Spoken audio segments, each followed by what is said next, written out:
10 anos de trabalho e os últimos 5 é que você percebeu que dá para ficar rico com construção civil. Antes era projeto, trabalhando para alguém, de pegar um investidor, trabalhar junto com ele, elevar o brand, aumentar o padrão, contratar daí a parte de corretor imobiliário que entra junto e aí então vender a casa para um cliente final, uma construção para o cliente final. A primeira foi uma experiência, a primeira foi o início onde a gente conseguiu entender como que funcionava a construção para vender, o que a gente deveria fazer para que aquela construção vendesse, né? Que a gente tem que construir algo que vai vender. E no final das contas, lá no finalzão das contas, a gente entendeu que é onde tem dinheiro, é onde a gente consegue ganhar o dinheiro de verdade, né?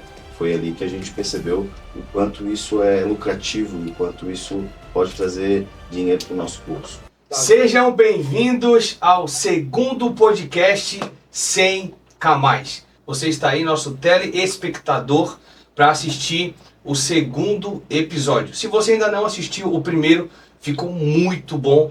Nós tivemos a presença ali do Adark, do Pastor Caleb, falamos sobre posicionamento digital. Se você não viu, volta lá e vê que vale muito a pena. E hoje, o nosso convidado especial, mais do que especial, é um amigo, um parceiro de trabalho, alguém que a gente já vem trabalhando, vai fazer o quê, Marcelo? 2, 3 anos? Aproximadamente isso aí, né? Aproximadamente isso aí. E é bom quando a gente encontra no nosso mercado de obra pessoa que tem conhecimento, que tem parte técnica, que conhece, sabe do que está fazendo. Aí logo a gente já fala a mesma linguagem, temos a mesma afinidade. Então, obrigado por ter vindo, obrigado por ter atendido esse pedido do episódio número 2 do podcast 100k+. Tá aqui Marcelo Rosa, meu sobrenome também é Rosa, né? Que bom que nós gostamos de rosa e não um pouco colorido. De Floripa, manezinho, pai, empresário, engenheiro. Marcelo, conta pra gente um pouquinho sobre a sua trajetória e o que fez você querer olhar para engenharia. Qual foi o momento que você falou, cara, eu vou me enfiar em obra, eu vou virar engenheiro, eu vou... Como que foi isso? Conta para nós. Já eu queria agradecer primeiramente o convite da equipe Podcast 100k+. Já acompanho o trabalho de vocês um pouquinho aí dentro do Instagram, das nossas conversas, do nosso papo que a gente tem no dia a dia. Já tive a oportunidade, tu sabe, de conversar com pessoas que já participaram do método e vi o resultado rápido que alguns tiveram. Legal. E logo acredito que a gente vai estar aí numa parceria forte no método e em muito mais coisas aí pela frente. Já estamos começando, né? Tá gravado, hein?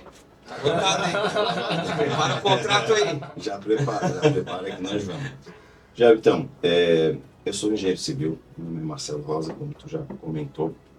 Eu me formei para trabalhar com obra, esse sempre foi meu sonho. Não começou assim, mas o caminho me levou a esse. Eu trabalho com construção de obras novas já faz quase 10 anos e com obras para venda aproximadamente 5 anos. Esse foi meu objetivo. Começou de uma forma bem bacana, com familiar, tentando investir, querendo investir, né? Querendo buscar um resultado melhor, além das sua renda fixa, a sua renda, o seu salário. salário, né? Que eu acho que hoje é o objetivo de todo mundo, conseguir uma renda além do que tem, né? Então, esse eu acho que é o objetivo. E nesse mercado que eu me encontrei, foi aí que eu busquei hoje chegar onde estou, adquirir o conhecimento que eu tenho. E hoje eu estou aqui para passar um pouquinho dessa experiência que eu tive, de toda a bagagem que eu estou trazendo, talvez te mostrar para quem está assistindo um caminho diferente, onde pode e onde todo mundo pode chegar, que às vezes a pessoa olha e acha que é um pouquinho difícil de tu começar uma construção, de tu começar a trabalhar com isso, mas é um trabalho fácil de chegar lá, vamos falar assim. Então, o total teu dá 10 anos, sendo que 5 anos, né, começou ali com CPF, quem quer investir e tal, familiar, que todo mundo começa, né? Todo mundo começa pequeno. Hoje, qualquer algo que é grande, eu sempre falo, começa pequeno. E eu gosto muito disso, Marcelo, até tenho muito registro do que eu fazia, de quando a empresa era menor, eu instalando, eu tal, porque eu sempre tive claro dentro de mim aonde eu queria chegar. E às vezes eu fazia uma foto, tipo, pô, quando tá naquela situação assim que, pô, não é aquele dia, sabe? Eu vou lá e boto uma foto para depois eu olhar para ela e falar, olha, E ver onde é isso. Só que lá na foto eu já tinha a clareza da foto do futuro. Então isso é muito importante, eu tenho muito isso desenhado. E o que que te fez assim, tu falou que teve um time, 5 anos trabalhando mais com construção, reforma, na depois realidade, os últimos 5 mudou. O que que te fez assim mudar? Foi a questão de mais lucratividade ou trabalhar com clientes melhores? Conta pra nós o que que foi. Então, nesses primeiros 5 anos, a gente fala números redondos, mas Sim, não, sim, mais aproximadamente. Nos primeiros 10 anos lá no comecinho, eu comecei com reforma, trabalhava muito com projeto. E aí começou a pintar a oportunidade de fazer reforma para um cliente aqui, construir para um cliente lá, mas sempre para o cliente final. Então eu trabalhava para receber um salário, uma administração, uma porcentagem do que o cliente poderia me pagar. E assim começou a construção em si, né? Depois desse tempo veio a oportunidade, como eu comentei, através de um familiar, dois na realidade, para ser mais preciso, meus tios, que, cara, quiseram construir, já tinham uma visão, tem um que mora nos Estados Unidos, e trouxeram essa visão e queriam implementar esse modelo, né, que já existia, claro, né, mas naquele momento eu não estava participando, trabalhava sempre com construção. E é ali que começou, ali que veio a ideia e é ali que a gente começou a desenvolver o trabalho. Hoje eu trabalho para eles, eu trabalho com as minhas obras e trabalho para alguns clientes, então eu não tenho só, a carta aumentou e está cada vez mais aumentando hoje, tu sabes, né? E a gente tem parceiros hoje que a gente está trabalhando junto aí que vão crescer e vão trabalhar junto no investimento. Mas a pegada de começar esse investimento para a venda começou dessa forma, cara. Bem simples, uma conversa dentro de casa com o familiar e bora começar. E foi assim que começou. A primeira obra foi recurso próprio, não participei. Construção, já começamos com uma construção lá de 1 milhão, venda, né? 1,5 milhão e tal. Então foi tudo com recurso próprio. E ali eu comecei a pegar gosto, cara, porque eu vi que tinha um mercado que eu não conhecia, onde eu podia ganhar muito mais dinheiro do que construindo para te morar, construindo para ele morar. Então aí que veio aquele sprint, aquela ideia de que, pô, posso chegar mais longe, eu posso ganhar mais dinheiro e muito mais dinheiro do que eu estou ganhando hoje, fazendo a mesma coisa que eu estou fazendo, só que produzindo um produto para vender para o próximo e ganhar lucratividade em cima dele. Então vamos lá, 10 anos de trabalho para a gente resumir, e os últimos 5 é que você percebeu que dá para ficar rico com construção civil. Antes era projeto, trabalhando para alguém, tentando vender o produto já para o cliente final, e aí você achou um meio, pelo que eu entendi, de pegar um investidor, trabalhar junto com ele, levar o brand, aumentar o padrão, realmente contratar daí a parte de corretor imobiliário que entra junto, e aí então vender a casa para um cliente final, uma construção para o cliente final, é isso? Essa é a ideia e esse é o que a gente procura, né? Ali que começou, quando começou tudo, a ideia nossa era ganhar dinheiro, simplesmente isso, né? E a primeira foi uma experiência, a primeira foi o início onde a gente conseguiu entender como que funcionava a construção para vender, o que a gente deveria fazer para que aquela construção vendesse, né? Que a gente tem que construir algo que vai vender. E no final das contas, lá no finalzão das contas, a gente entendeu que é onde tem dinheiro, é onde a gente consegue ganhar dinheiro de verdade, né? Foi ali que a gente percebeu o quanto isso é lucrativo e o quanto isso pode trazer dinheiro para o nosso bolso. Entendi. Então, esse é o gancho, assim, é tu começar a trabalhar com um investidor ao invés do cliente final. Eu lá na nossa empresa, na Imperial, por exemplo, eu sempre gosto de trabalhar diretamente com o engenheiro ou com a construtora. Acho bacana o cliente final? Acho. Dá para aumentar a margem? Dá. Só que nessa situação, a gente que vive no meio de obra, a gente já tem que dar satisfação pro casal, pro cachorro, pra sogra, porque a pessoa tá indo morar. Então aquilo faz parte do sonho dela, do objetivo dela. Ela cuida cada cantinho com com detalhe, e aí ela muda o projeto e muda de novo, e nós sabemos que isso é o quê? Retrabalho, e aí a gente acaba ficando muito amigo e não quer repassar todos os custos, e o negócio que era uma obra de 6 meses, 10 meses, no nosso caso é 6 a partir de esquadrias, né? Mas uma obra que levaria 10 meses já vira 1 ano e meio. Estou falando...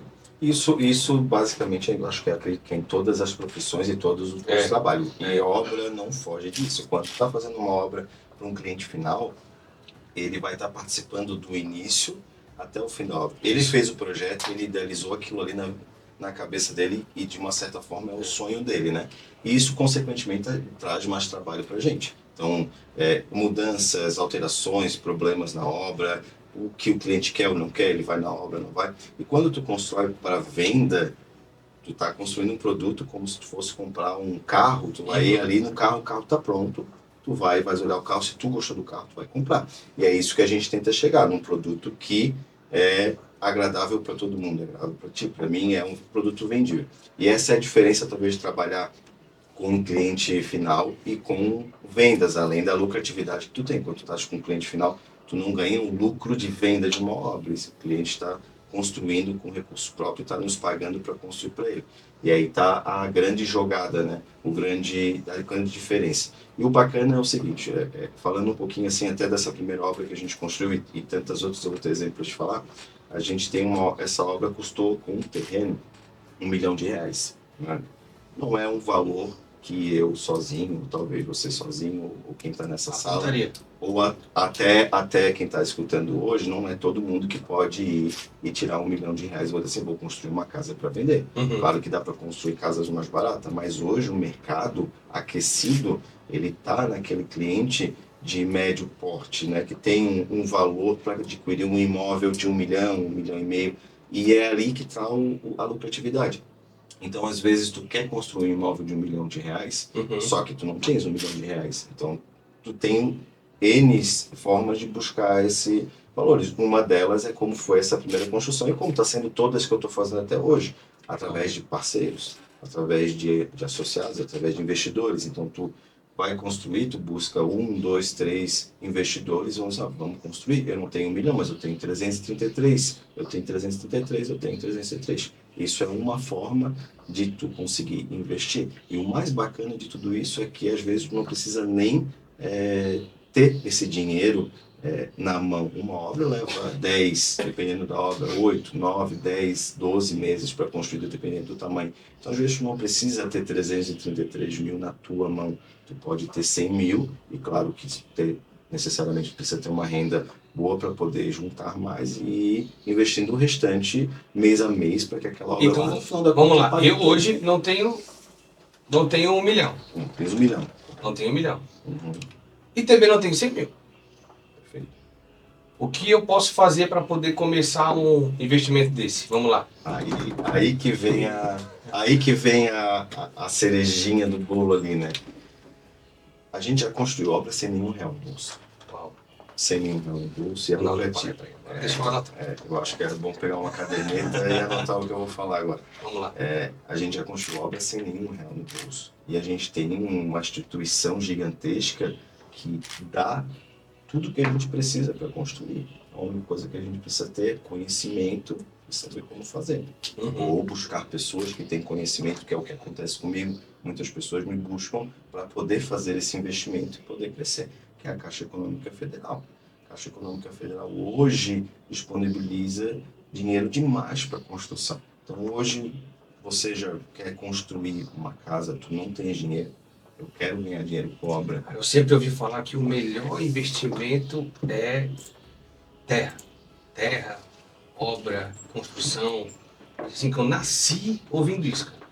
Né? Alguém, amigo do pai, não sei o que e tal, comprou um terreno por 5 mil cruzeiros e hoje vale meia milha.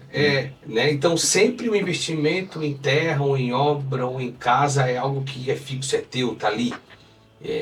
Claro, hoje o mundo dos investimentos é muito alto, existe cripto, existe trade, existe um monte de coisa, mas eu ainda sou do negócio aqui, ó, de ver, né? de tocar, aí eu vou lá, eu passo, eu dou uma olhada, eu tô vendo, né? Ainda sou assim.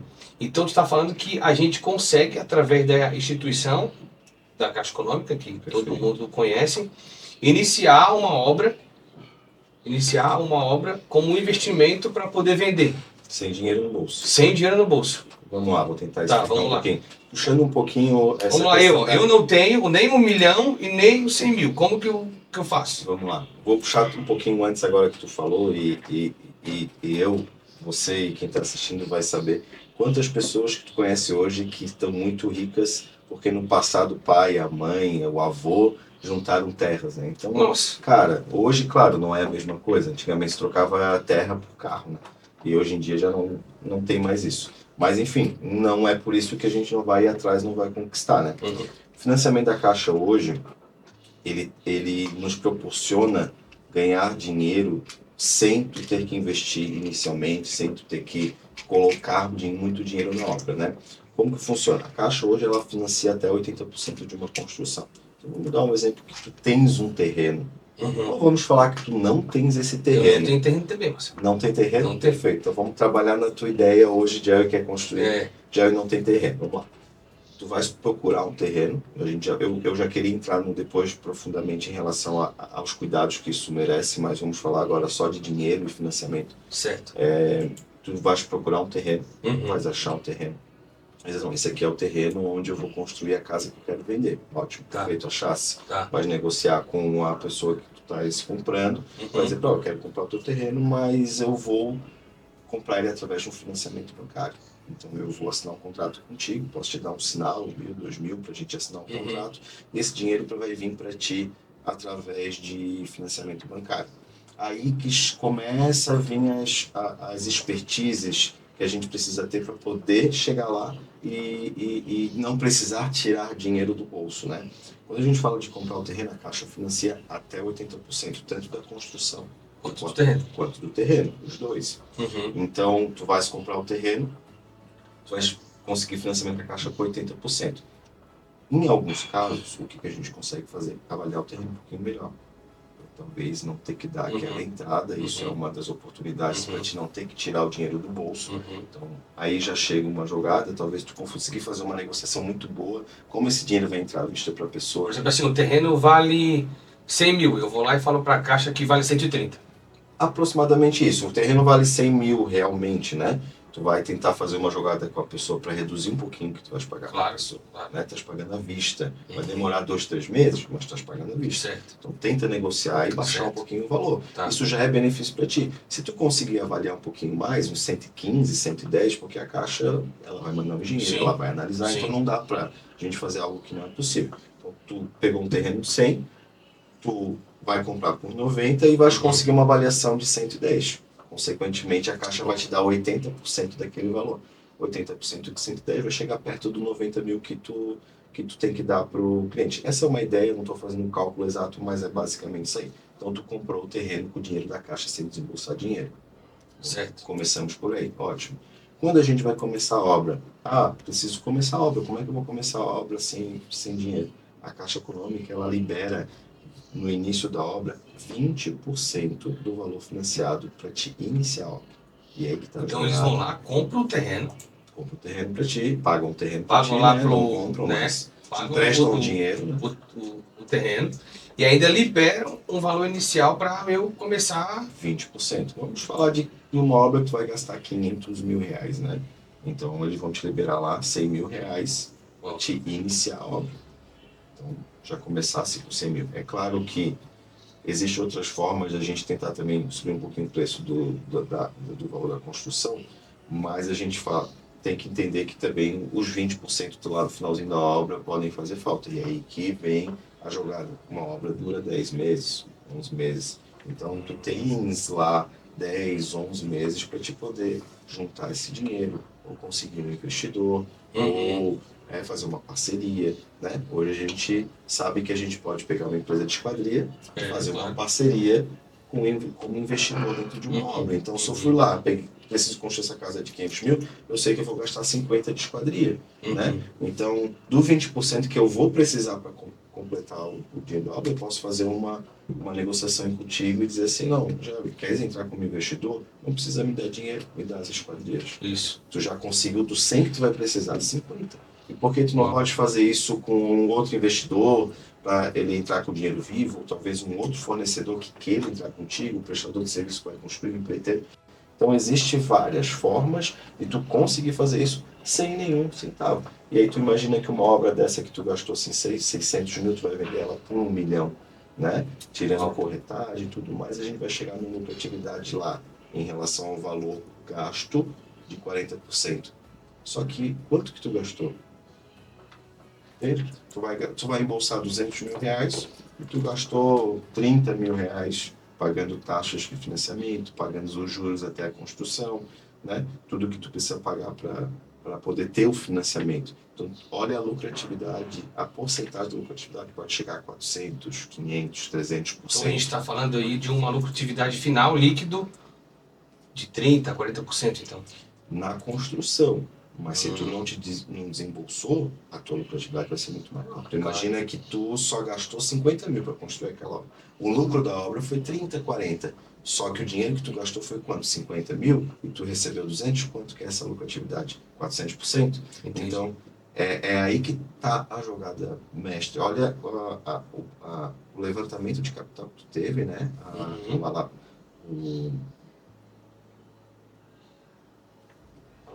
A alavancagem de capital que tu teve, sem mexer muito no teu bolso, com dinheiro que tu vai pagar mensalmente durante 10 meses para poder construir essa obra. E é aí que está a jogada. Fazendo as parcerias com os fornecedores. Aí tu pode pensar lá longe, né? Tu pode ir muito além e tentar muitas formas de conseguir parceiros. A Caixa Econômica não me liberou 80, me liberou 70. Não precisa, traz um parceiro, o teu nome está ali, tu vai financiar, tu vai bancar a tua parte com o financiamento, o parceiro vai entrar com dinheiro. Então hoje tu pode sim construir e ganhar dinheiro na construção dessa forma. Eu estou fazendo isso com o cliente hoje. Eu estou fazendo hoje. Tá, vamos lá, a gente foi lá, construiu a casa. Vamos pensar, não tenho 100 mil, não tenho 1 milhão. Negociei o terreno. Fechei com o cara do terreno lá, 100 mil, né? E falei para a Caixa que custa 130. A Caixa me liberou 100 mil, paguei. Aí a Caixa me liberou 20% para me começar a obra. De um financiamento, por exemplo, de 600 mil, será que eu consigo? Tudo vai depender da tua renda, né? Tá. Tudo vai depender do que uma renda de pode quanto, assim? Comprovar 500 mil, a gente está falando de uma renda de 20 mil, talvez.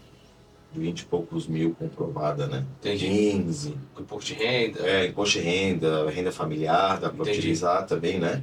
Esposa, né? O marido. Então dá para acumular essa renda para te comprovar o teu ganho, para te poder chegar naquela liberação de dinheiro, né? A gente fala hoje que tu consegue, mas a gente sabe que precisa ter uma estrutura por trás. Vamos falar então de 500 mil. Eu consigo aí comprovar que eu ganho 15, 20 mil, juntando as rendas familiares. Perfeito, tá? Perfeito. E comprei o terreno lá, 100 mil. O terreno e a construção é separado ou soma junto no 500 mil? Se tu for financiar o terreno, ele soma junto nos 500 mil. Então, tu vai liberar, tu precisa liberar um crédito, tu vai aprovar o teu crédito lá na Caixa Econômica. Entendi. Então tu liberou 700 mil, tu tem 700 mil para construir, 80% dos 700, né? Tu tem 700 mil para construir, tu vai ter que comprar um terreno com 700 e construir com 700. Então, vamos supor que tu pagou 200 mil no terreno, sobrou 500 para te construir. Entendi. Esse 500, claro, a Caixa vai liberar 80%, né? 80% dos 700 mil, né? Vamos lá então para mim entender. Levantei o meu imposto de renda, Prolabore, meu, da esposa. Consegui chegar numa renda aí de 30 mil. 30, 35 mil. Certo? A Caixa me liberou 1 milhão. Só que do 1 milhão ela vai liberar então 80%, que dá 800 mil. Negociei o terreno. Terreno num condomínio legal, certo, fechado já. Consegui o terreno por 200 mil. Falei para a Caixa que o terreno custa 240 mil. Liberaram o 200. É bom a gente só colocar um adendo nisso para ser verdadeiro, que a gente não vai falar para a Caixa, mas a gente vai avaliar o terreno naquela posição. Sim, e aí eu consegui um desconto Isso, com perfeito, o cara perfeito. do terreno. Tá lá a avaliação, mas eu consegui um desconto. Eu só não Perfeito. repassei esse desconto para a Caixa. Ótimo. O dinheiro veio, pagou o cara do terreno. Eles vão me liberar 20% então, para mim iniciar a obra. 20% de 1 milhão ou 20% dos 700 mil? O 20% do que tu pegou para construção, né? Então, 200 mil foi para... Foi pro terreno. Foi pro terreno. Faltou, já ficou em 800. Daí, do 800, tu consegue...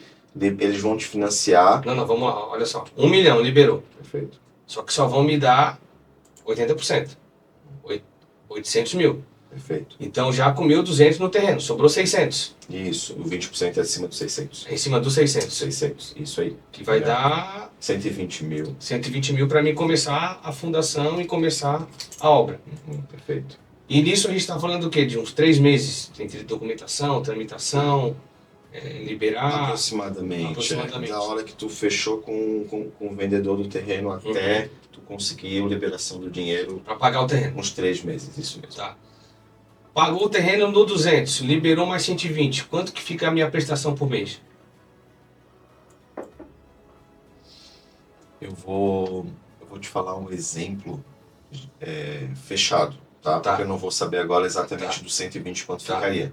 Mas um financiamento de 450 mil, que é o que eu fiz por último e está na minha memória, ficou uma prestação de quase 4 mil reais. Mas lá no final da obra, né? Quando tu pegou 450 mil. Então, porque, por exemplo...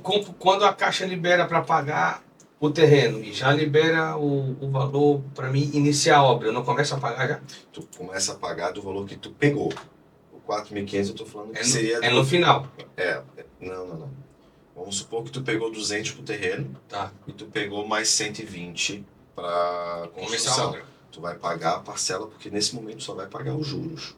Tu não amortiza nada, tu só paga os juros. Então eles vão calcular os juros, que é em torno de 11% ao ano, que gira em torno menos de 12% do valor total, ao do 1 milhão. Não. Tu vai pagar o imposto inicialmente do que tu for pegando. Então, a princípio, tu paga 320, 1%, vamos falar aí 1%, 12% ao ano. Tu vai pagar 1% do 320 mil, que é o que tu pegou. E conforme os meses vão passando e tu vai pegando a medição da Caixa, o valor que tu pegou emprestado vai aumentando. Aí tu vai pagando conforme tu vai pegando. Os juros é em cima do valor que tu pegou, não é em cima do valor que tu vai financiar. É sempre do que tu pegou. Se tu pegar só 100 mil, tu vai pagar R$1.000 Então, por exemplo, aqui deu certo, aprovou o projeto, comprei o terreno, paguei o cara do terreno, quero começar a obra, eu estou com uma parcela então de 3 mil. Aproximadamente. Aí até o final da obra essa parcela vira 4, 5.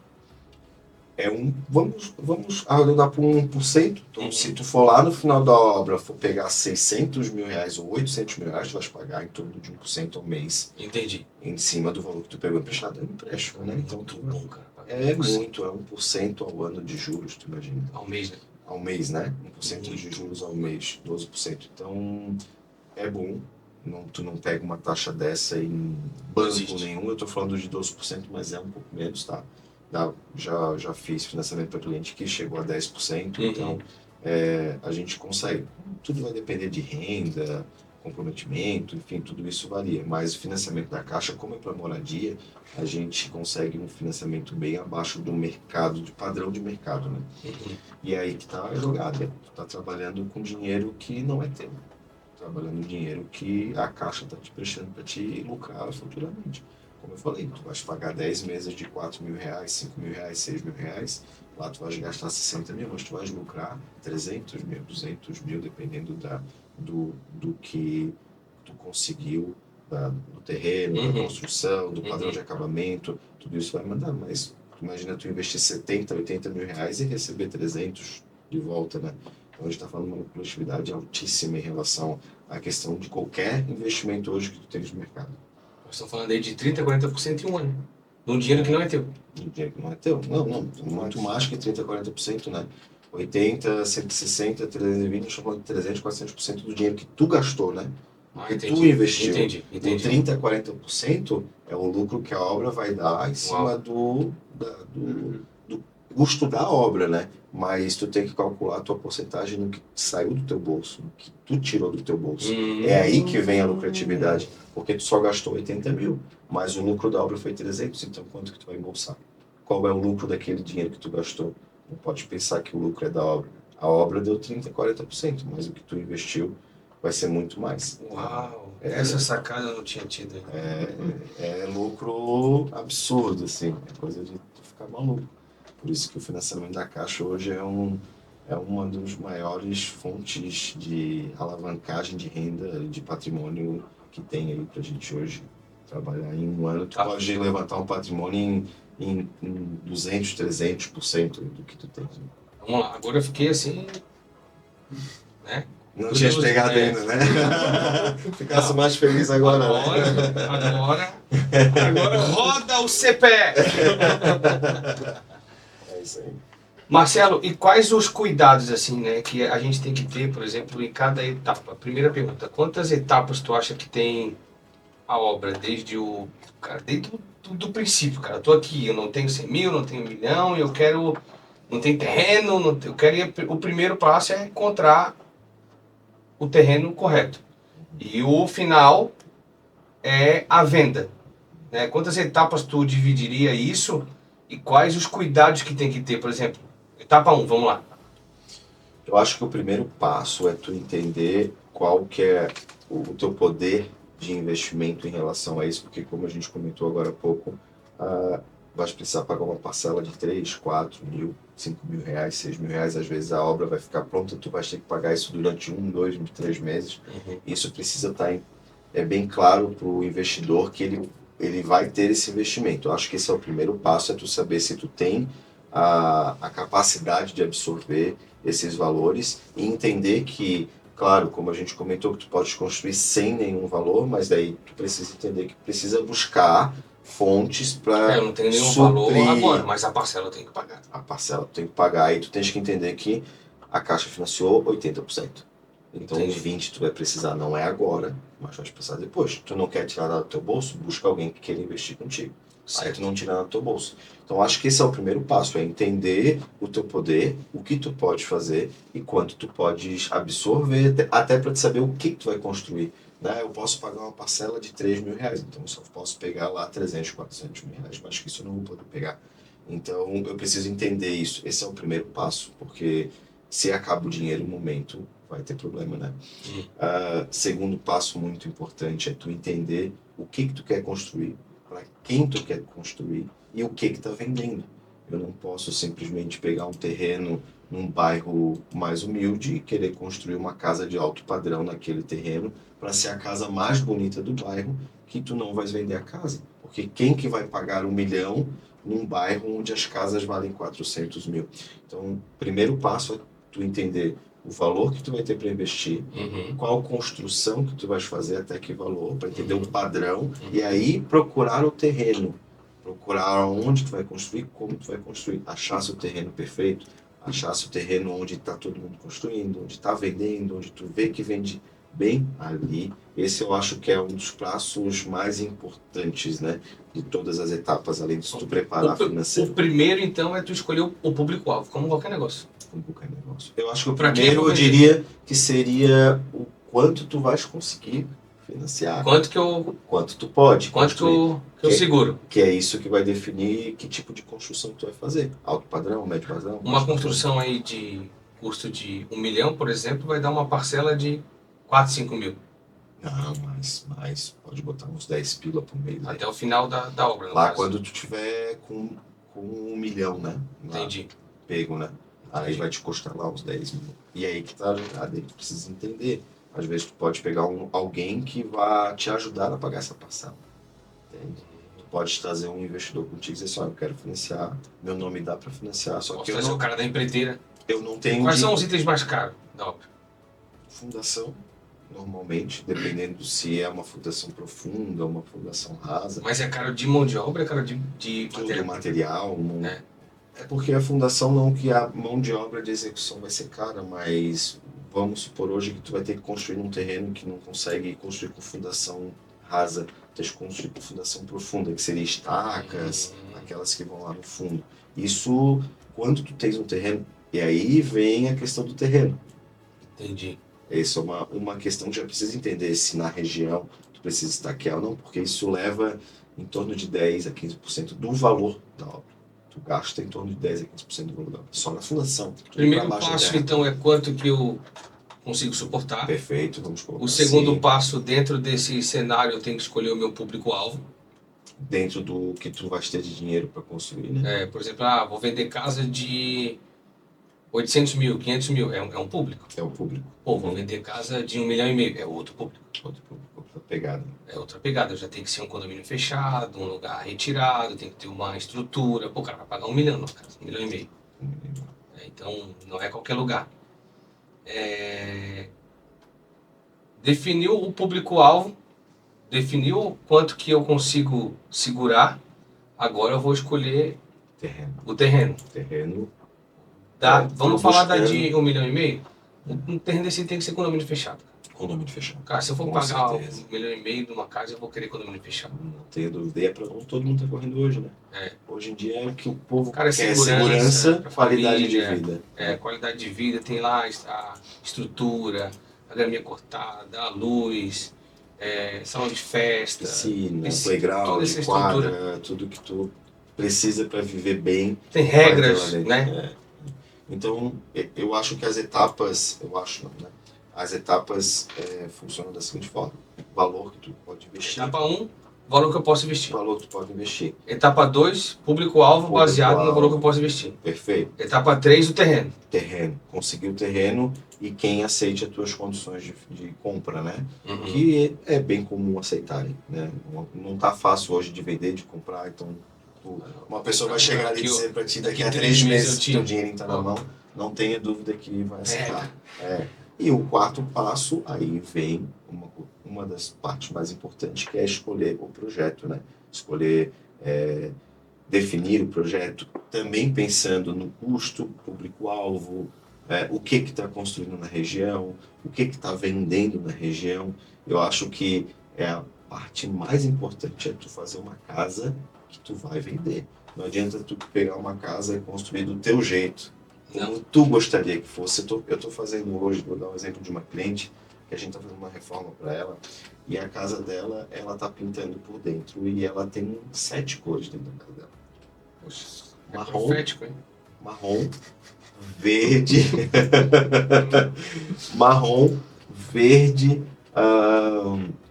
tem uma cor de terra que eles quiserem colocar lá, um curry, que é tipo uma mostarda. Então, assim, tu entraria naquela casa e te agradaria? Vai Talvez. depender, talvez. Então, tu precisa ampliar o horizonte para dizer assim, ó, eu preciso pegar o máximo de público possível. Então, o projeto tem que ser agradável, o projeto tem que ser vendível e tem que ser pensado no que vai vender. Então, aí entra o arquiteto que vai fazer o teu projeto, a tua inteligência de pensar de como tu quer a tua casa, porque ela vai fazer do teu jeito. Entender o mercado, estudar. Então, é um trabalhinho assim... Na questão do investidor, não é como que é minha casa, como que é a casa do cliente, né? Para vender, né? Para vender. Então, eu acho que esse é uns passos mais Porque importantes. se é a minha casa, eu já boto o quarto do nome do filho, é o casal tal, esse é o cantinho assim do quê? É isso aí, é isso aí. 7 cores. Eu quero um escritório, né? Eu quero um lavabo ali. Então, assim, tudo vai depender disso e a gente tem que sempre fazer algo muito agradável ao maior público possível, né? Esse é um dos passos mais importantes. Depois disso é mandar o projeto para a prefeitura, pegar o alvará de construção e pegar o dinheirinho na caixa lá para pagar o terreno e começar a obra. Aí vai que é Isso aí então seria a etapa quinta, né? 4 é o projeto. Ó, quanto que eu consigo segurar?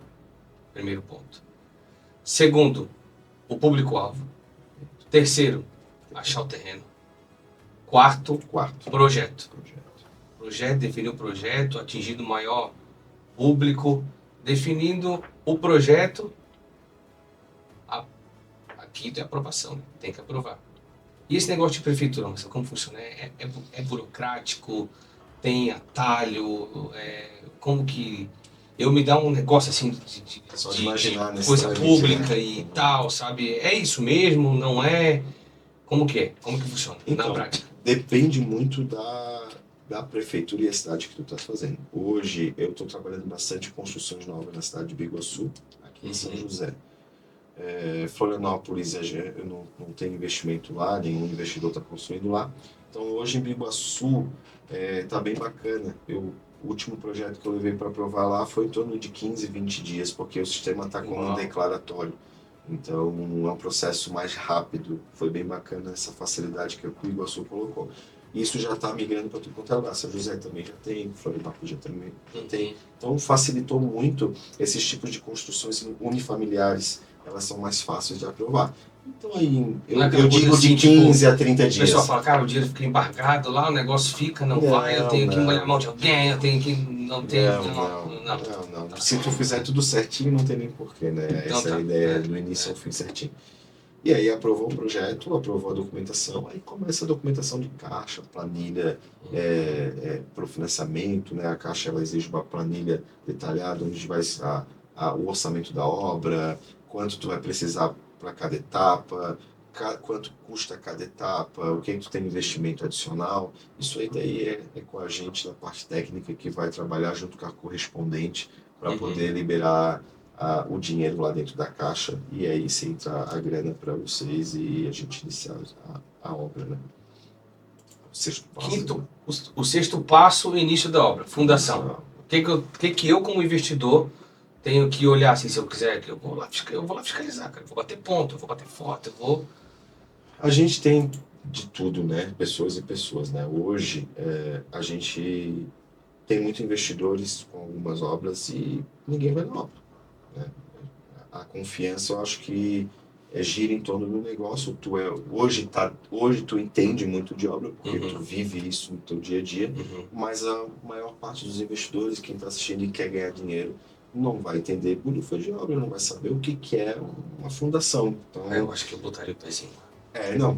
Aí tem a diferença de um para outro, né? Entendi. Mas aí tu entende de pegar uma equipe que sabe trabalhar, pegar o know-how da empresa, dos engenheiros Mas que eu vão acho tocar que a aí obra. é que entra a parte da administração, do engenheiro que vai cuidar. Isso, porque assim... Quem ele vai contratar, para onde ele vai conduzir. A partir do momento que tu contratou, tu investiu e tu entendeu, confiou naquela empresa, tu vai deixar eles trabalharem de uma forma... Eu moro numa casa lá de... Tu tá pensando o quê? No teu dinheirinho? Eu moro lá num apartamento de 700 mil. Vou construir uma casa de 1,5 milhão para vender. Eu não posso contratar o meu pedreiro que vai lá trocar a torneira, arrumar meu piso, Não. né? Eu tenho que deixar o engenheiro trabalhar, analisar as propostas, pedir 3 orçamentos, apresentar, ver o que ele escolhe, buscar empresa. Marcelo, como que funciona, né? Agora uma pergunta ligada ao método. Hoje a gente atende empresários que faturam entre 20 e 50 mil por mês a fechar obra acima de 100 mil. É possível fechar obra acima de 100 mil nessas casas, por exemplo. A maior parte ali, principalmente falando dessas casas de alto padrão, por ali para mais, chega perto, né? Isso. Como que esse prestador de serviço ele tem que se comportar desde quando tu começa a falar com ele, decide, cara, vou orçar esquadrias, vou orçar a pintura, vou orçar o gesso, vou orçar granito. Como que tu já começa a escolher esses fornecedores desde o princípio, desde do primeiro contato? Do teu olhar como engenheiro, assim, quem tu já, tira de cara? Eu acho que como engenheiro e a gente que está trabalhando para vender um imóvel e a responsabilidade técnica disso lá no final vai ser de quem está cuidando dessa obra, a gente sempre precisa procurar os melhores fornecedores, né? E claro que a gente... Dentro do melhor preço. Isso é o que eu ia dizer agora, dentro do melhor preço. A gente está fazendo um imóvel para venda e a gente precisa sempre ter os produtos com a qualidade necessária para o padrão que eu estou instalando, mas com preço acessível. Manter a integridade do projeto no custo-benefício melhor. Perfeito.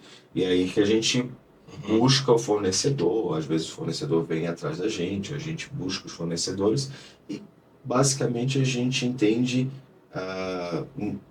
do produto e já tem muito conhecimento. Então a gente já sabe quando o fornecedor entende do processo, passa uma A confiança. linguagem técnica A ali. linguagem técnica às vezes vale muito porque eu sou engenheiro, eu não faço esquadrias, eu não instalo esquadrias. Então, apesar de eu ser engenheiro e ser técnico, eu não sei como que tu faz Do o detalhe. perfil para instalar, como que faz aquela afetação da esquadria, eu não sei qual material tu usa para calafetar. Enfim, essa parte técnica não é comigo, é com vocês. Então, eu preciso confiar nessa empresa, preciso entender que vocês têm qualidade e vão me entregar um produto que eu não vou ter problema depois e que o preço está acessível. Por isso que a gente sempre busca 2, 3, 4 orçamentos. E claro que a gente vai para a empresa que a gente teve mais confiança, que a gente entendeu que vai ter a qualidade e tem o preço necessário para a gente. Às vezes não é o mais barato, às vezes é a qualidade. Normalmente, eu vou ser bem sincero para ti, a gente sempre, quando é mais barato, a gente desconfia, a não ser que a gente conheça o trabalho dele, ou tenha uma indicação muito boa, mas quando é mais barato ou muito barato, a gente acaba descartando se tu faz lá 3, 4 orçamentos.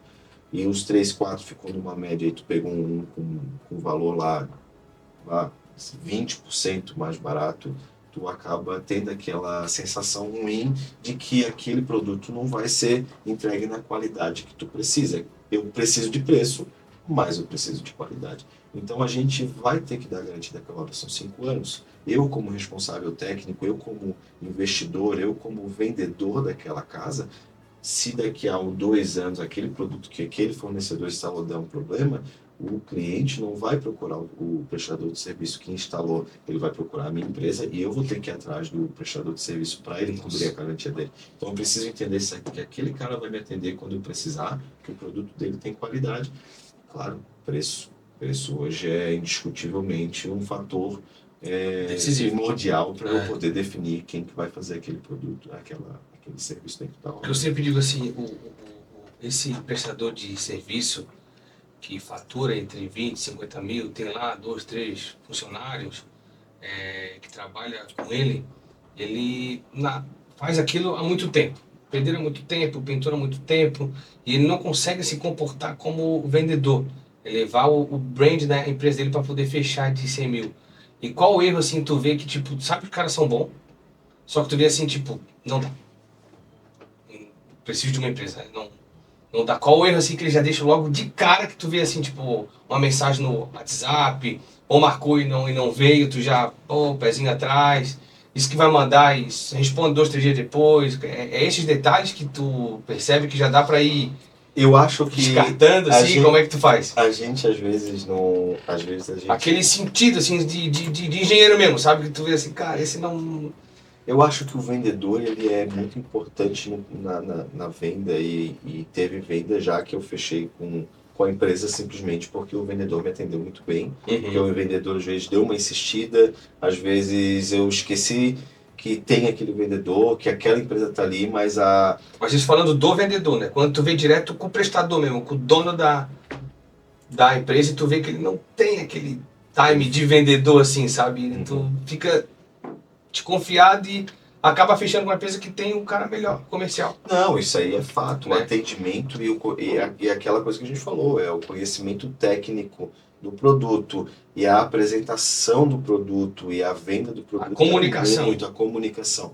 É como eu te falei, eu já fechei produtos pelo atendimento que eu tive com o fornecedor, de chegar na loja ou no showroom dele e a apresentação que eu tive com ele, o atendimento que eu tive ele, a percepção de que eu entendi que aquela pessoa ali, ela entende do que está vendendo e sabe apresentar o que ela vai fazer lá no meu empreendimento. Então isso faz enorme diferença na hora de tu definir quem vai ou não ganhar aquela disputa que tu estás fazendo, que é o produto que tu vais colocar no teu empreendimento, que tu vais entregar para o teu cliente, que é o produto final e a qualidade que ele vai ganhando a confiança, então, com um conjunto de situações que vai criando no decorrer do atendimento.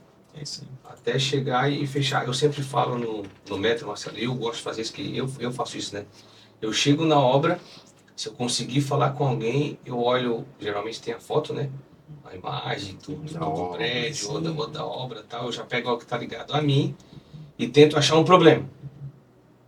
Porque se eu ver um problema, com certeza o engenheiro ou o investidor também sabe daquele problema. E já busco a solução. E ali eu já coloco o cara comigo. Porque ele tem que pensar o quê? O Gerardo lá da Vai Imperial resolver aquela questão que eu é o tô. solucionador de tal problema. Ele conseguiu me servir com isso aí, ele me conseguiu me entregar essa solução que ainda alguém não viu ou que ele não tinha pensado. Então, cara, eu já parto pro problema. Aí esse pé direito aí, como é que tá pensando em fazer? Essa fachada, como é que tá pensando em entregar? Esse rebaixo aqui tu tá deixando quanto? Olha, Às isso aqui não vai vezes dar uma certo. sugestão da forma que vai ser executado, ou a Isso, economia, ou melhor qualidade, né? A isso. gente fez uma obra que a casa tinha muito vidro mesmo. Vidros de 8 metros de Uau. altura. E foi muito importante a reunião que a gente teve com o fornecedor, porque tu entende, né? Uhum. Na época eu não te conhecia. E ele sentou pra gente e falou assim, cara, esse vidro eu não tenho aqui. Ele olhou o projeto e já me falou, esse vidro eu não tenho aqui. Esse vidro eu vou ter que trazer lá de São Paulo. Então ele é um vidro diferenciado que vai encarecer, não me recordo agora, talvez tu tenha Mas, agora me cara, falar, vai encarecer em tantos por cento a tua esquadria por conta daquele vidro ali. Então precisa achar uma forma de resolver essa questão arquitetônica sem a gente precisar. Então a gente voltou atrás com a arquiteta, conversamos com a arquiteta, porque arquiteto e às vezes até o engenheiro eles fazem e tá ali. Aí depois tu resolve, depois vai atrás. E aí a gente sentou com ela, falou, olha, dessa forma aqui a gente vai gastar muito, a ideia é vender a casa, a gente precisa economizar. E a gente acha que se a gente for ali mudar isso aqui, às vezes botar um perfil no meio da sim, altura do vidro, a sim. gente vai economizar tantos por cento de esquadria, que a casa era muita esquadria, e aí ali a gente já entendeu que a gente poderia melhorar. Foi um conhecimento que E foi fechou com ele? passado, fechando com ele. Olha aí. Fechando com ele. É isso aí. E Ele não só chegou, passou o orçamento e deu, ele buscou solução não, nos levou para poder na fazer o projeto empresa, mais nos em conta. mostrou, Entendi. nos deu a solução. É Uhum. bem bacana enquanto estavas falando, esses tempos atrás eu estava na obra e do nada apareceu um senhor lá, mas ele apareceu de chinelo, bermuda e camiseta. E parecia até ter. Tava Prestador de que era. serviço. Aí ele. Eu não lembro exatamente o que ele queria oferecer, mas ele fala comigo até hoje. Insistente. Me liga, me liga. E aí ele chegou lá e disse, cara, eu forneci isso aqui, pegue meu cartão e começou. E eu, no meio de uma conversa com o empreiteiro, ele chegou do meu lado, falando, gesticulando, interrompendo o meu assunto com a pessoa. E, claro, não é sempre que isso acontece, é uma exceção. Mas aquilo ali já bloqueou qualquer tipo de, de, de esperança que poderia ter de eu fechar com um fornecedor desse. Então, eu acho que cada detalhe vale, cada informação, o jeito, como tu chegou, como tu falou, como tu apresentou, teu conhecimento técnico, o teu feeling do produto, né, como tu tá vendendo, quem chegou em ti, porque quando o proprietário chega para te apresentar alguma coisa, é muito mais convincente, ou tu sente uma segurança muito maior, né? Quando tu conversa com a pessoa que diz, eu sou o dono da empresa. Então, poxa, que cagada esse cara fez de chegar assim, parar e tal. Poderia até ser um prestador bom. Perfeito. Poderia até ter um produto melhor do que o do que tu contratou. Só que ele vacilou o quê? Em não chegar da forma adequada, e não esperar para poder falar, e não fazer o processo comercial, claro, né? Então, poxa, sinto muito. Tomara que ele encontre o método. Tomara que ele encontre o método, verdade. Eu acho que ele se daria muito bem. Legal. Mas eu acho que é isso em relação à questão de prestadores de serviço. A gente precisa sempre estar buscando a maior qualidade e segurança dentro do preço que a gente costuma trabalhar, né, Diego? Legal. Marcelo, estamos no 6º ponto ainda, Vamos lá. que é a fundação. Depois da fundação, a Caixa liberou a fundação. Vamos falar no geral, assim, né? Tá, vamos lá. O que vem a 7ª parte? Terminou a fundação, escolheu lá o estaqueamento, começa a levantar a parede, enfim, qual o tipo de atenção que você tem que ter nisso? Aí a gente entra numa parte bem mais técnica de detalhes que a gente, como engenheiro, como o responsável técnico da obra, a gente precisa se atentar, como seguir o projeto 100%, é claro, né? Cuidar de algumas coisas como problemas que futuramente vão acontecer, infiltração, umidade, que é o que acontece na maioria das casas, que ela sabe aquela infiltraçãozinha que se vem da parede, Mofa a parede. mofa, infiltração de telhado, até porque já eu estou oferecendo um produto que vai necessitar de garantia. Então tudo que acontecer depois, nós vamos voltar e vamos retrabalho. Então é dinheirinho que vai saindo depois Do lucro. do lucro. Então é isso que a gente tem que cuidar. A obra é trabalhar, fazer seguir as boas práticas da engenharia da melhor forma possível para que a gente não tenha esses... Claro que nada é perfeito, ninguém é perfeito, sempre vai, né? Até porque é uma construção que vai envolver muita gente, às vezes vai ter um problema aqui, um problema lá, isso precisa ser entendido. E a bucha fica sempre para a parte da engenharia, os investidores ficam lá por trás, bonitinho, tranquilinho, só vão saber do problema quando está resolvido, né? Então, essa parte é de extrema importância. Pega a parte técnica, encontrar os fornecedores certos, né? Os fornecedores que vão nos atender. A gente costuma já ter esses fornecedores, né? Como a gente já está há algum tempo trabalhando com isso, já tem uma gama de obras já bem grande, então a gente tenta sempre trabalhar com os fornecedores que Fechar a gente parceria conhece. mesmo. Fechar parceria porque consegue preço, tu confia no cliente, tu sabe, no fornecedor, tu sabe que aquele cara vai voltar para te ajudar se der algum problema naquele... Até porque tem outra obra que já está usando, tem outra situação. Sabe que vai ter mais não dá para deixar na mão, senão...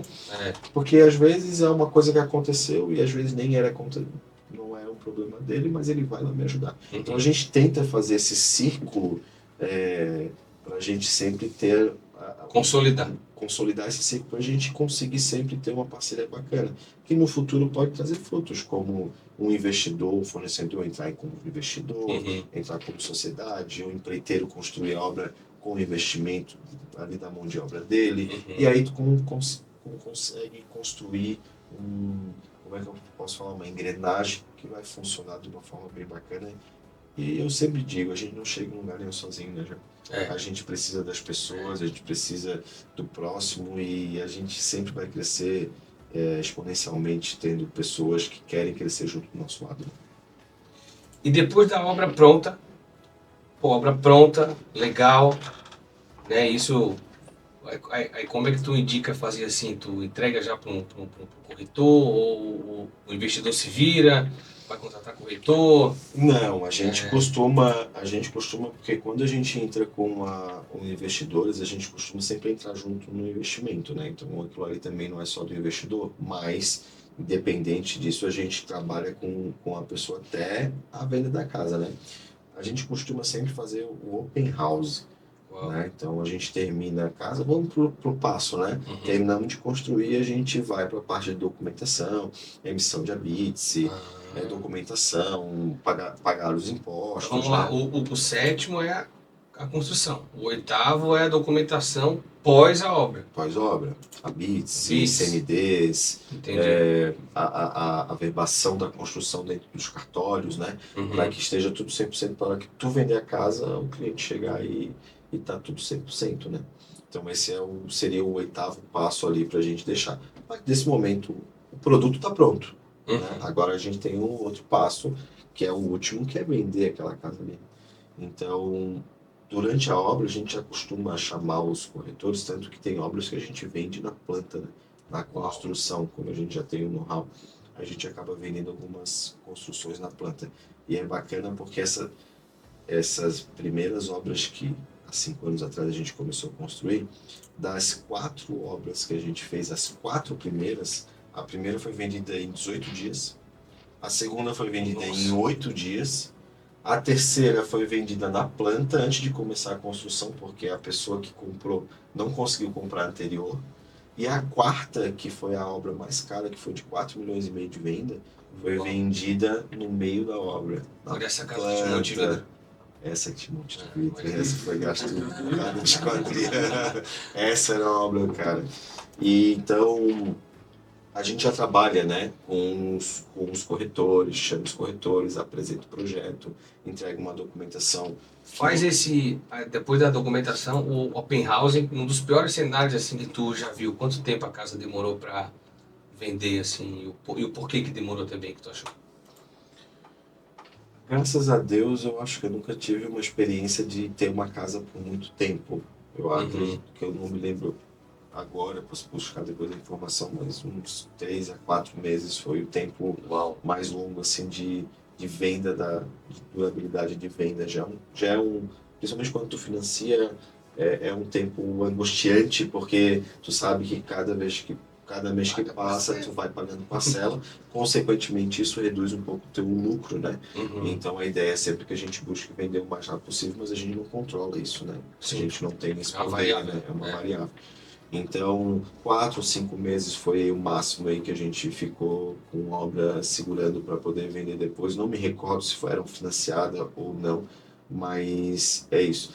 Como a gente estava comentando ali, a gente faz o open house, que é de extrema importância, que é onde a gente apresenta a casa para os corretores.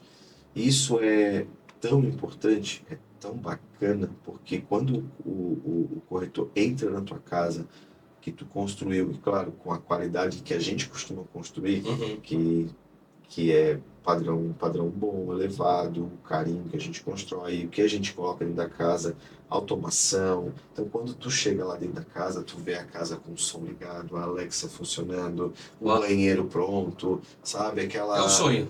Aquela toalhinha com o logo da empresa, o tapetinho com a logo da empresa. Quando tu entra, tu vê o capricho.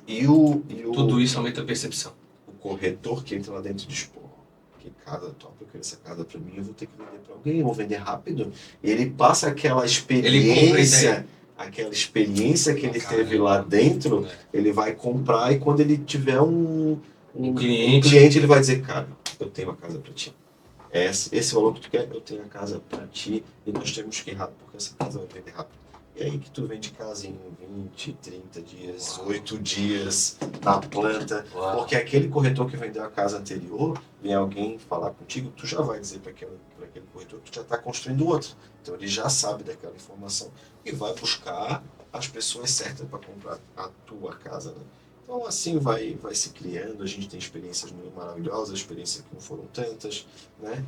Algumas que deram muito certo, outras que a gente penou um pouquinho mais, então é muito variável, né? Mas a gente sempre tem que trabalhar no que é melhor possível para vender, que é a finalização lá de todo o processo. Né? Que bacana. A realização, né? Fiquei entusiasmado para começar a rodar o CPF, hein? Opa, já vamos conversar mais tarde. Vamos assinar um contrato também. Vamos assinar 2 contratos agora, né? Um para cada lado. Que bacana, que bacana. Marcelo, muito obrigado por ter vindo. Um tempo muito produtivo, né, onde a gente conseguiu passar para o nosso telespectador que quer investir, que é o teu público, e para quem é do método também, qual é o olhar de um engenheiro na obra. Não dá para chegar de chinelo, não dá para atropelar uma conversa, não dá para dizer que vai e não vai, enfim, vários erros aí como... para nós finalizar, eu queria que tu citasse assim, cara, uns 5 erros que o prestador de serviço não pode cometer. Chegar de chinelo e atropelar, a gente já sabe, né? Vamos lá, próximo erro. E tu tirou o cara assim, tu lembra assim, cara, esse não. Cara, eu acho que a falta, tem uns fornecedores que a gente até releva, né? Mas a falta de informação e demora, talvez, na entrega do orçamento. E isso é uma coisa que traz muito problema, tanto nas nossas obras quanto nas obras dos clientes, né? Hoje eu sei que na esquadria tu não depende só de ti, né? Tu depende muitas vezes de um fornecedor de um e eu passo de otimização. Eu passo muita dificuldade com o setor de esquadria justamente por isso, e eu consigo entender, eu entendo, mas isso é uma das dificuldades. Tem uns que vão antes, outros que vão depois, mas eu acho que outros que nem te entregam e tu pede várias vezes e não te entregam. Então eu acho que a partir do momento que tu entende que aquela pessoa tá demorando, tá te enrolando, tá dificultando o orçamento, tu já entende que a obra vai ter uma dificuldade parecida. Já vai criando uma situação negativa, né? Negativa em relação a isso. Porque eu entendo que eu ligo para ti, vamos supor, eu te pedi um orçamento e eu te mandei uma mensagem, tô precisando desse orçamento aqui. Tu vai pegar o telefone e vai me ligar assim, ô Marcelo, cara, eu vou te falar uma coisa. Eu tô com o teu orçamento aqui na mesa, tá? Eu tô fazendo isso aqui e tô aguardando o fornecedor me passar a linha lá da esquadria que eu tô botando. E eu vou te mandar o teu orçamento, tá na minha mão, tu não te preocupa, tá aqui. Cara, isso para mim já é algo importante. Amanhã, depois de amanhã, daqui a uns 3 dias que ele me prometeu o orçamento, vai dizer assim, não, Marcelo, só para te avisar, tá, tô quase terminando o teu orçamento, mas não me esquece que eu vou te entregar. Eu acho que isso já quebra tudo. Agora, uma pessoa que tu entrega, tu pede e não te entrega, e não te responde, ou te dá um prazo, não te fala nada, tu tem que entrar em contato com o cara para dizer, pô, não esquece o meu orçamento. Isso é uma problemática, assim, que eu acho que todos os fornecedores, todos os prestadores de serviço precisam se atentar. Até inclusive nós, né? Eu acho que todo mundo hoje tem dificuldade de muitas coisas, né? A gente também passa por isso de vez em quando. Se atentar, que eu acho que isso é um ponto de extrema importância, né? O atendimento e em relação ao orçamento, né? Marcelo, esse erro, né? Que é um erro, não deixa de ser um erro, de não mandar orçamento, de falhar no cronograma, de não atender. Geralmente, essa pessoa não tem agenda e não é organizado. Eu também já fui assim. Né? Como que a gente resolve isso, como que a gente ensina? Lá no WhatsApp Business, a gente deixa tudo etiquetado. O cliente chegou, a gente já etiqueta ele. Orçamento a fazer, orçamento em fechamento, conta a pagar, pendência, o que eu tenho que responder, o que outro tem que responder. E mediante a isso, a gente coloca também na agenda. Eu prometi tal coisa, coloco lá na minha agenda. Dá retorno para o Marcelo. Ou pronto ou não pronto, qual é o nosso papel? Olhar lá na agenda da tarefa e dar retorno. Só claro, isso é um hábito que a gente tem que começar a cultivar. E nós ensinamos isso no método justamente para o quê?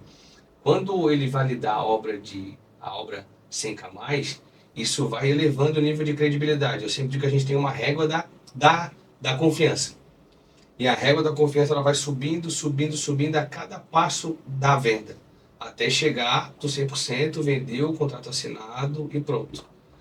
Vamos montar um cenário aqui. Vamos lá que o cara mandou a proposta. Qual o tempo necessário para ele fazer o que a gente chama de follow-up ou acompanhamento? E como não fazer também. Tipo, tu pegou um cara muito chato, mano, que te liga muito, e vamos fechar, e vamos não sei o que, conta pra nós aí. Cara, eu acho que essa questão de o cara ser chato, eu entendo, tá? Eu pessoalmente entendo a necessidade e eu entendo, eu acho que aquela pegada do cara insistir para que tu lembre dele, né? Eu acho que é importante. Claro que tem pessoas que às vezes exageram nisso, eu não acho bacana, mas eu acho que sim, vale a pena o fornecedor te lembrar, cara, eu tenho 5 obras, 6 obras ao mesmo tempo, né? Então eu tenho 6 orçamentos daquele, eu tenho muitos itens naquele lá. Às vezes eu coto com 3, 4, às vezes aparece um fornecedor do nada, que apareceu lá na obra, como tu comentou, e ele vem fazer aquele orçamento. Então eu tô com 4, 5 orçamentos lá sendo feitos daquele produto em específico, né? E o cara lembrar é importante, o cara te lembrar. Te incomodar é uma coisa, lembrar é outra. Eu acho que talvez se ele chegar para te dizer, eu posso te chamar daqui a uns 3, 4 dias, quando é que eu posso te chamar novamente? Quando que tu tá definindo isso aí? Né? E dá uma lembrada. Eu faço isso com meus clientes, né? Eu digo, né? Passou um tempinho, uns 2, 3 dias, eu vi que o cliente esfriou, eu chamo o cliente e falo, tudo bem? Eu estava aqui falando com uma pessoa e lembrei de ti. Como é que tá? Tu já definiu aquela situação? Posso te ajudar alguma coisa? Eu acho que é bacana porque acaba tu entendendo né, que o cara tá preocupado, que ele quer fechar, a importância que a tua obra, o teu serviço lá tem para ele, só que tem que ter um limite. Eu acho que te chamar todo dia não faz necessário. Às vezes tu perguntar para a pessoa quando é que eu posso te chamar de novo, eu ainda estou dentro do teu orçamento, existe uma data que tu vai fechar isso aí para eu poder São perguntas simples que eu acho que acabam facilitando essa conversa e fazem com que eu me agrade do teu interesse em fechar comigo, né? Eu acho muito importante, porque o cara que entrega o orçamento nunca mais fala comigo, eu tenho que procurar ele lá no final. Também não faz fechar. sentido. Eu também acho que não faz sentido. A gente acha, cara, será que eu ligo, eu vou incomodar, eu vou atrapalhar? Como que a gente ensina lá, tá? Fazer o follow-up e o acompanhamento. A gente diz que o cliente, a gente tem que ser mostrado para ele, aparecer para ele, ser exposto à tua empresa de 5 a 10 vezes, dependendo do tamanho da obra. Tem obras que são, né, muito grandes, então requer mais exposição. E tem obras que são menores, por exemplo, 100K. 5 exposição é o suficiente. No que? Eu uso muito isso, tá? Eu uso também muito gatilho mental. Por exemplo, Marcelo, te importa de eu passar na obra e deixar uma amostra? Tu não vai dizer que se importa, né? Se eu conseguir uma situação melhor com o fornecedor, um preço melhor, eu posso te ligar de lá, eu posso te fazer uma proposta também, se eu você. Então eu uso muito gatilho mental para follow-up. Só que nesse gatilho mental e nesse follow-up, o que eu busco descobrir? O que a gente ensina no método que nós buscamos descobrir? Como que vai ser o pagamento, né? Se o nosso preço está dentro e qual que é o prazo. Quando eu descubro isso no follow-up, eu tenho tudo isso, eu numa ligação ou eu numa visita, eu já empurro o contrato. Eu coloco o contrato na mesa. Porque eu tenho tudo como é que é, eu falo, tá ok, tô te enviando uma minuta de contrato para te avaliar. Então eu já parei de falar de proposta, no acompanhamento falar de contrato, sem o cliente me pedir contrato. Porque eu já sei como ele quer pagar, já sei qual é o prazo e o preço ele já tem. Se meu preço estiver fora, né, ele vai dizer já no acompanhamento, cara, tu precisa melhorar. Estamos falando de quanto? Cara, tu precisa de melhorar 10%. Se eu melhorar 10%, tu fecha comigo? Fecha. Fechou. Vou ligar pro meu fornecedor e te retorno. Ó, tá fechado. Pô. Então a gente consegue ensinar isso de forma dinâmica, passo a passo, script, enfim, sem ser chato, sem ser invasivo, levando realmente, por exemplo, cara, eu gosto de levar amostra na obra. Eu vou te agradecer se tu fizer isso com muitos fornecedores, se tu atender 100 mil fornecedores aqui e ensinar eles a fazerem isso. Eu acho que vai ser de suma importância. Eu gosto de levar amostra na obra, mas não é porque que eu vou levar um cara, eu levo um pedaço de perfil, um pedaço de vidro, mas para quê? Para ir visitar, para ter esse contato físico, que a obra 100K+, ela faz diferença na vida do prestador de serviço, na empresa, ela muda a vida, ela muda o, né? Então, vale a pena tirar um tempinho, levar uma amostra do perfil, aqui ó, esse aqui é o teu perfil, essa aqui é a tua cor, esse aqui é o teu vidro, o cara já sabe o que é, tu é engenheiro, já sabe o que é, mas eu tô lá para quê? Para buscar essas coisas, qual que é o prazo que tu precisa, quantas vezes tu quer fazer a forma de pagamento e se meu preço tá bom. Se eu tenho essas 3 coisas, eu consigo montar um contrato e já começar a falar de contrato, não mais de proposta. Então, a gente tem uma situação de uma construtora em Jurerê, que, cara, obra grande e tal, né? A gente está falando de obra de 1 milhão para cima. Eu ia lá levar a amostra. Depois, o cara não conseguia me atender, me responder. Eu falei, o fornecedor está na cidade e quer visitar a tua obra. Não tava nada. Né? Mas eu chamei o fornecedor para ir lá e dizer assim, cara, ele tá aqui, tu consegue atender ele hoje, né? E tal. Levei o fornecedor lá, o cara deu uma aula para ele do produto e tal. Ou seja, fui agregando valor, agregando valor, agregando valor. Daqui a pouco, como eu sabia como ele queria pagar, ele tinha a proposta, mandei o contrato. Não tinha nem os dados dele todo. Pesquisei na internet, vi os dados, mandei o contrato. Começamos a já falar de contrato. De contrato. E aí a gente fechou a obra, o que foi 300 mil? Foi 200 e quase 300 mil reais. Uma obra mais de 100K+, né? que a gente teve que o quê? Nunca vendemos nada para esse cliente, ele não foi no nosso galpão, ele não viu nossa estrutura, ele não visitou uma obra nossa. Ou seja, tudo o passo a passo aumentou a percepção, elevou a nossa credibilidade e fez a gente fechar. Né? Então, o follow-up, ele é assim o mais importante. E aí depois partir para um fechamento, né? A gente já tem até uma ligação gravada nossa rodando, né? Tem. De um fechamento. Eu fui ver no Instagram disse, eu conheço essa voz, mas tá tudo certo. Esse aí é importante. E é isso que a gente que bom ensina. participar disso, né? É isso que a gente ensina, o quê? A conduzir para o fechamento. Porque o que eu digo, né? E tu sabe disso aí. O cara tá lá para poder fechar a obra e tal, daqui a pouco ele cruza com um amigo, com um vizinho, com um parente, e o cara trabalha com aquele produto e tu não fechou naquela ligação. E aí tu perde o propósito, perde o orçamento, perde... Porque quando tu começa a falar de contrato e já fecha ali, aquilo, né, tu como engenheiro, como comprador, já tem aquele assunto como resolvido. Então, se aparecer uma outra situação, você fala, não, cara, já fechei, posso uma outra oportunidade, já deu certo, já está resolvido, pronto. Né? E quando o prestador de serviço, ele perde muito esse feeling. Ele não perde por mal, ele perde porque, cara, ele está 10 anos, 20 anos trabalhando na mão de obra, ele não consegue ter essa habilidade da venda, do cliente, de qual é a percepção que o engenheiro, que o comprador, o cliente final vai ter dele. Né? Então, é muito bom. Estamos encerrando. Queria que você deixasse aí uma mensagem para os espectadores do Método 100K+, e para os teus clientes também que te assistiram. E aí a gente encerra. Perfeito, Jack. Acho que foi de extremo aproveitamento essa nossa conversa. Acho que vai valer muito a pena tanto Pode pra gente, olhar para lá agora. quanto para o pessoal que está nos assistindo. De novo, quero agradecer toda a equipe do Método 100K+, podcast, né? É uma oportunidade muito boa para a gente trocar ideia, apresentar para o pessoal uma nova esfera, assim, né? Fora do que eles que talvez esteja fora do que eles idealizam hoje, né? Então, agradeço muito aqui a oportunidade. Espero ter passado com a maior clareza possível as informações, as minhas experiências.